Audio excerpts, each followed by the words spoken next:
Okay, let's switch the x and y. Okay, isolate for this new y. First subtract both sides by 1. Square both sides.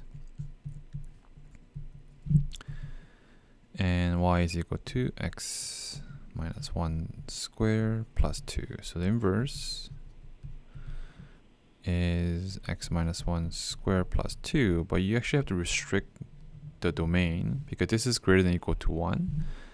X has to be greater than or equal to 1. Okay.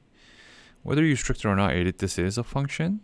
But if you literally take this graph, which is at 2, 1, it looks like this. And if you take the inverse of that, this is